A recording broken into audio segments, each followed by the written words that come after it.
जाने माने रंगबाज, जाने माने खतरनाक, जाने माने इज्जतदार, जाने माने दौलतमंद श्रीमान बाबू मिस्टर बादल सिंह आजाद। मिस्टर बाबू बादल सिंह आजाद। तो मामला जो होशियार, श्रीमान मिस्टर बाबू बादल सिंह आजाद आप लोग के बीच में पधारी रहे।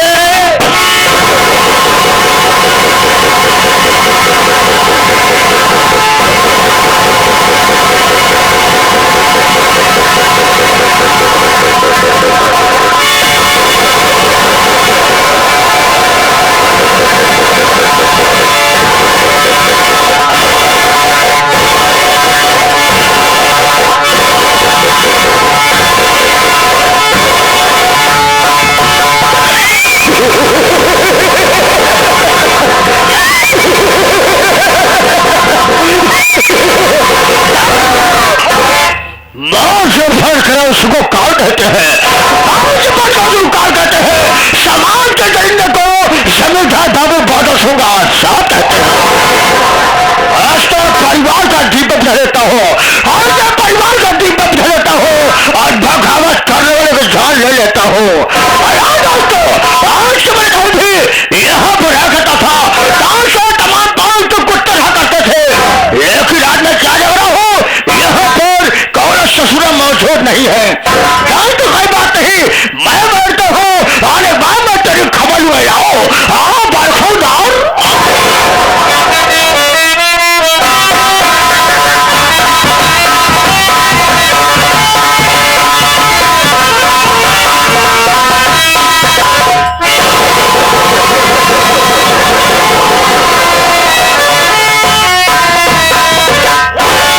आप लोग के गानों को वजह से हमका लगा था बेलूम जैसे लेट होगी। अगर बाबू साहब आज गेहूं बचब न कन्फर्म हाथ पे लाई जा पक्के मान गोली मार दी। जब गोली मार दी तो हम जब हमारे मेहरारू राण हो जाए, नान लड़कियां विधवा पेंशन लागू करवा ली हैं। चलिए हवेली देखी बाबूजी हैं या अथवा नहीं है।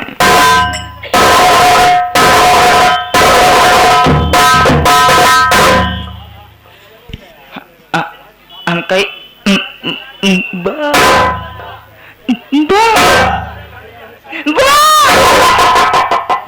अंकल बाबूजी जय शंकर।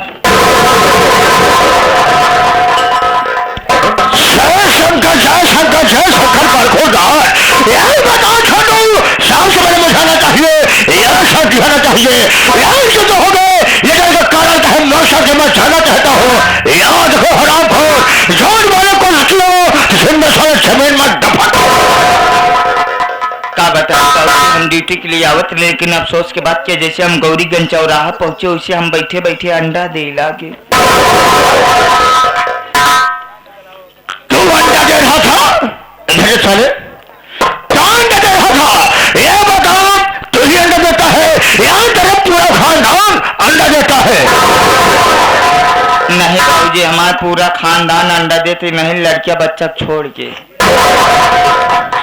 वही बात है, हम तुम्हारी बात समझते हैं कि तू अंडा देता है, लेकिन छोटू शाम से पहले हमको तुम्हारे परिवार से नहीं मतलब है, हमको तुम्हारे परिवार से नहीं मतलब है, सिर्फ मतलब है तुमसे। सबसे पहले अंडा तुम्हारा होगा। क्या दिखाओ आखिर सौ तू अंडा देता कैसे है?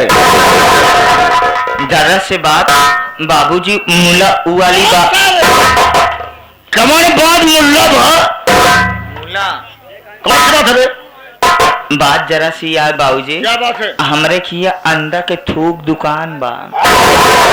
इनके सरोखिया थम अंडा का थूक दुकान यहाँ है और सारे ठेका दुकान कहाँ बा? अब तुम्हारे यहाँ अंडा का थूक विक्रेता है। तो बाबूजी हमारी ड्यूटी लेट हो गई, आज हमारी गलती छाना। आज तुम्हारी गलती छाना बना नंदलाल भैया बाटे, मदन भाई है, रोज के उस्ताद है, सबको लेकर जाएंगे एक साथ में और तुम्हारी सेवा करा देंगे। मर जाओ सर मुझसे नहीं मतलब। अब आज छोड़ू नाम काम से वाकिफ हो, नाम के नाम है जनता है, माता बहू नहीं मालूम कि मेरा नाम क्या है, मेरा काम क्या है। दोस्तों शाम से पहले आप से मेरा पर्चे लीजिए, इससे पहले आप सब कहानी गौर कीजिए। मैं कौन हूँ, मेरा नाम क्या है और मेरा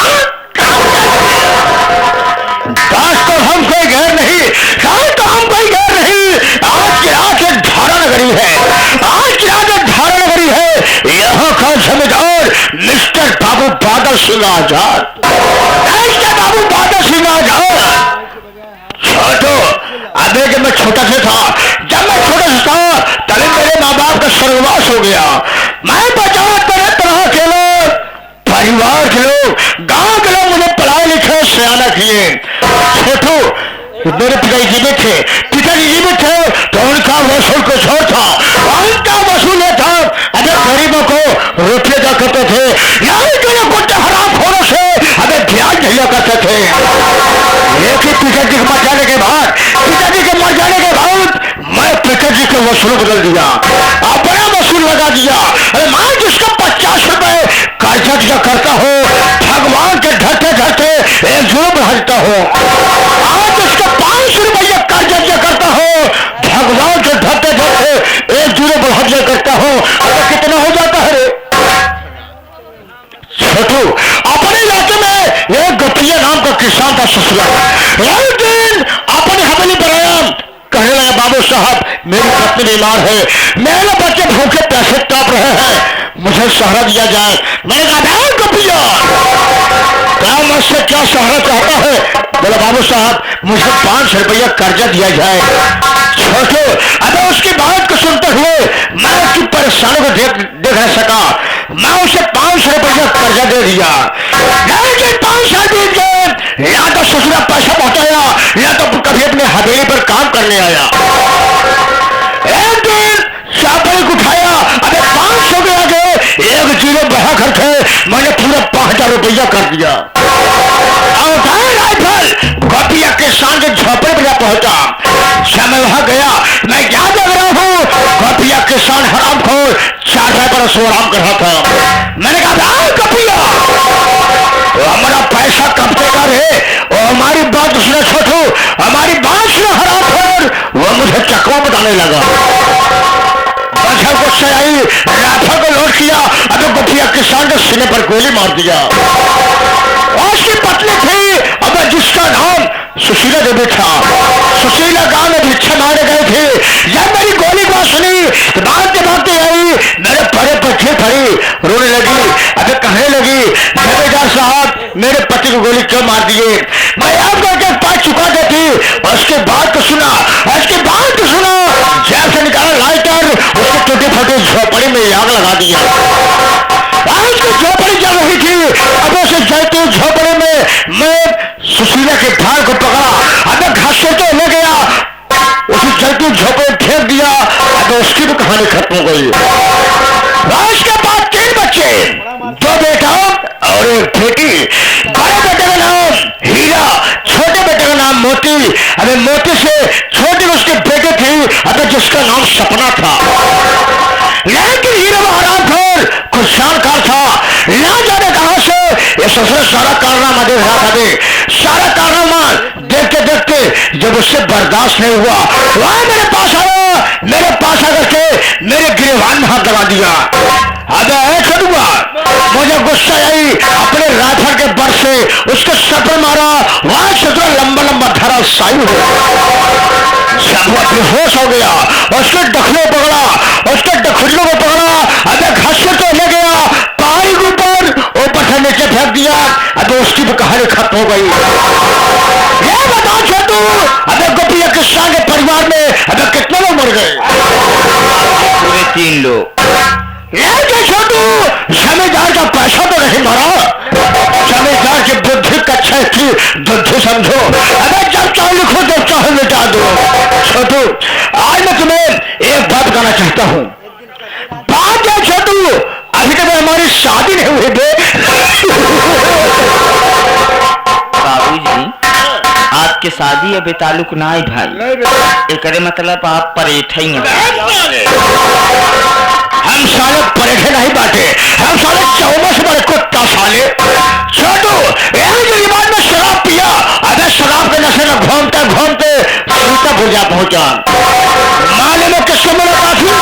अबे सीतापुर में एक रूपमती भक्त से मुलाकात हुई। उसका भगत बाबे अबे तंबाकू के नशे में मर गया था। भक्तनी अकेले थी, वो मत देखी हो गया। लेकिन छोटू, जब मैं कभी शराब पीता हूँ, शराब के नशे में होता हूँ, तो मैं जाता हूँ रूप मध्य भक्तों से मुलाकात करता हूँ, अगर शाम तक अपनी हवेली पर वापस आता हूँ। लेकिन छोटू, हमें तुम्हें आज कहाँ चलना है? बाबूजी, हम आपको कहाँ चलना है? साले पछोड़ना है, अरे चलना है। सांझ में शराब पिएंगे, शराब पीने बाद चलेंगे रूप मध्य भक्त से मुलाकात करेंगे, वापसी में आटो चलेंगे मोतिया के झोपड़े पर, अपना कर्ज वसूल करेंगे। मोतिया पैसा देगा, ठीक है, या जो उसके भाई से बनवा है उसके भाई जवानी से पैसा वसूल लिया जाएगा। लेकिन चलने से पहले ये हमारे श्री माननीय होते गोलू भाई कैसे बता अपने हारमोनियम से।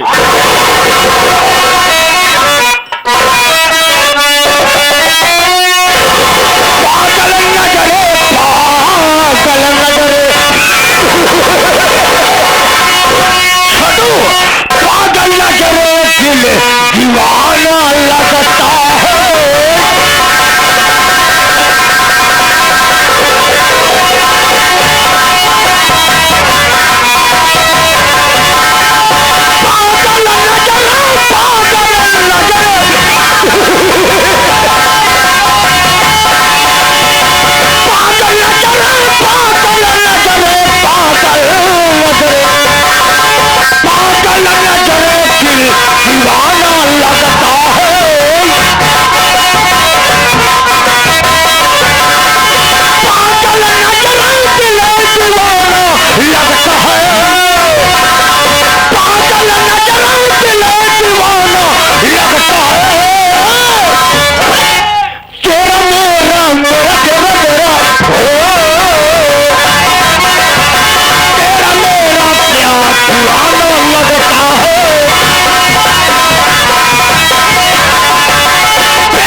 सर्वप्रथम मेरा परिचय लीजिए कि मैं कौन हूँ, मैं कहाँ का रहने वाला हूँ और मेरा नाम क्या है। साथियों, मेरा नाम मोती है। मैं सिधारा नगरी का रहने वाला हूँ।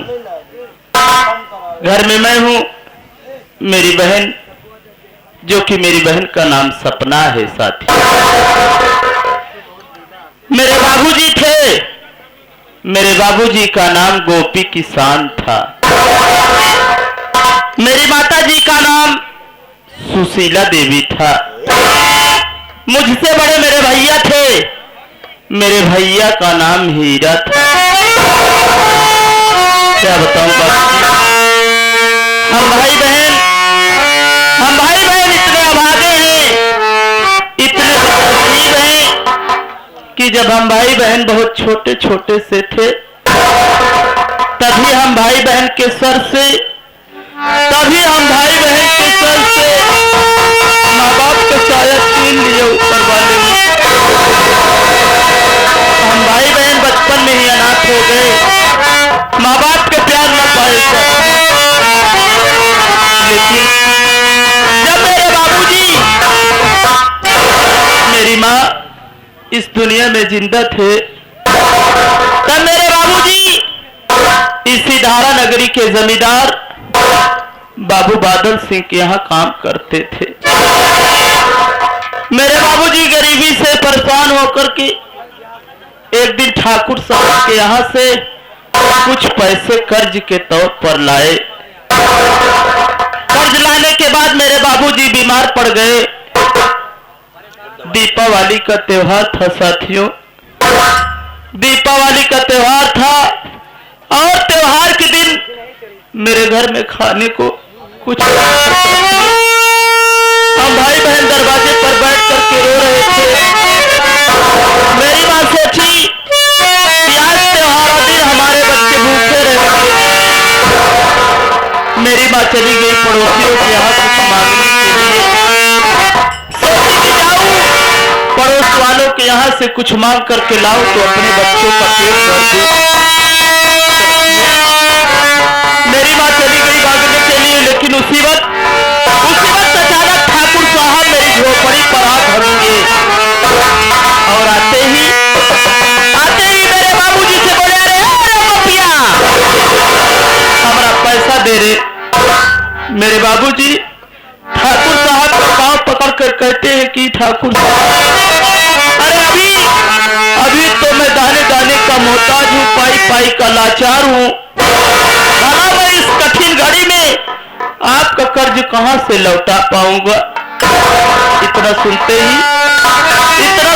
ठाकुर साहब गुस्से में आग बबूला हो गए, और उन्होंने अपनी राइफल को लोड किया और मेरे बाबूजी को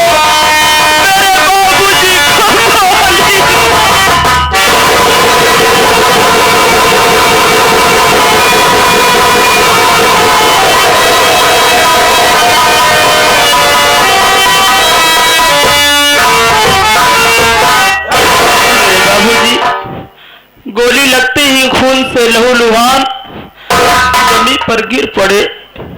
और उस तरह जब मेरी माँ गोली की आवाज को सुना तो मेरी माँ भागती भागती झोपड़ी पर आती है।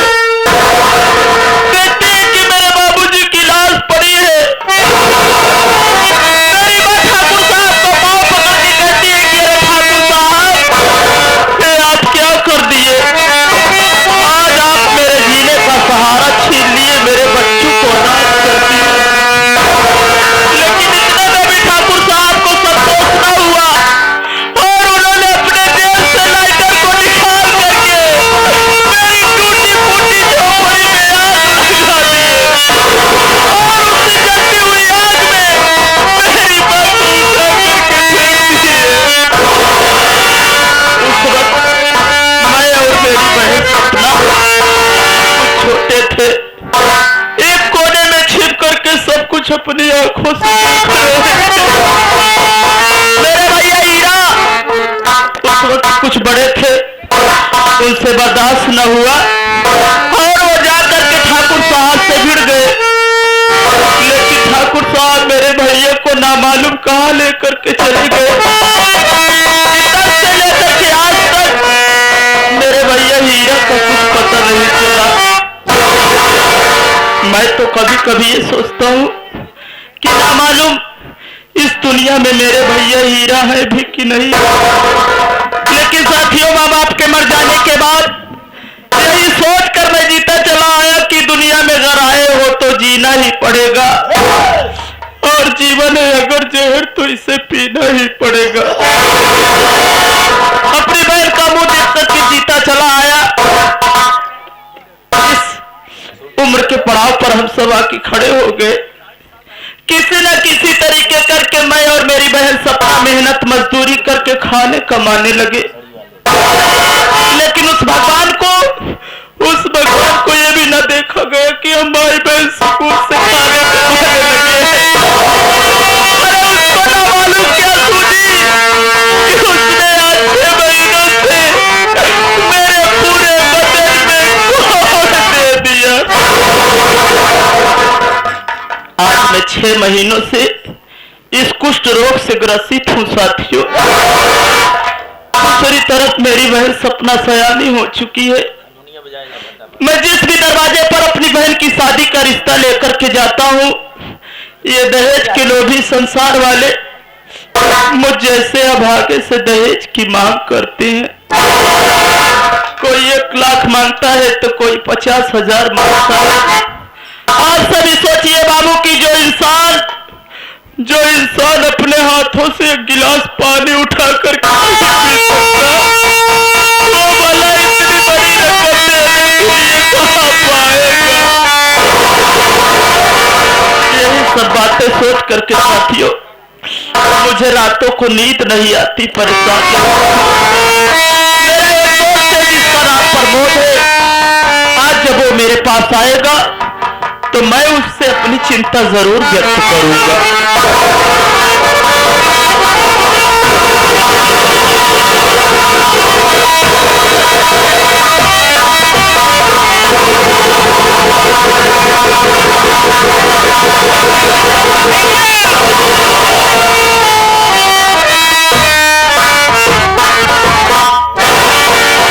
क्या बात है मोती भैया, आज मैं क्या देख रहा हूँ?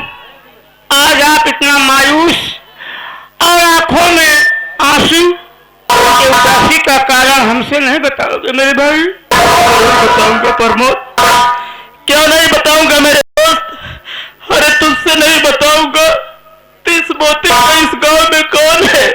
प्रमोद तू तो जानता है मेरे बचपन का यार है, घर की सारी बातें जानता है। आज एक मुझे मेरी माँ और मेरे बाबूजी की याद आ गई। वो मनहूस दिन याद आ गया। लेकिन प्रमोद तू तो जानता है कि बहन सयानी हो गई है। अरे बड़े बुजुर्ग कहते हैं कि जिस नारी की हो चढ़ी उम्र, पति का देहांत तो हो गया हो, और जिस माता का बूढ़ेपन में आंखों का लाल खो गया हो, बेहद घर के कुटुंब दरिद्र या दूसरी भावनी हो, सर पर बैरी की शंका या कर्जे की डिग्री हो। अरे जिस घर में सांप का रहेवास, छप्पर से गिरता पानी हो, उसको सुख नींद कब आए जिस घर में सुता सयानी हो। जिस घर में बहन बेटियां सयानी हो जाती है उनके घर वालों को नींद नहीं आती प्रमोद। ठीक उसी तरह मुझे भी रातों को नींद नहीं आती, परेशान रहता हूँ प्रमोद।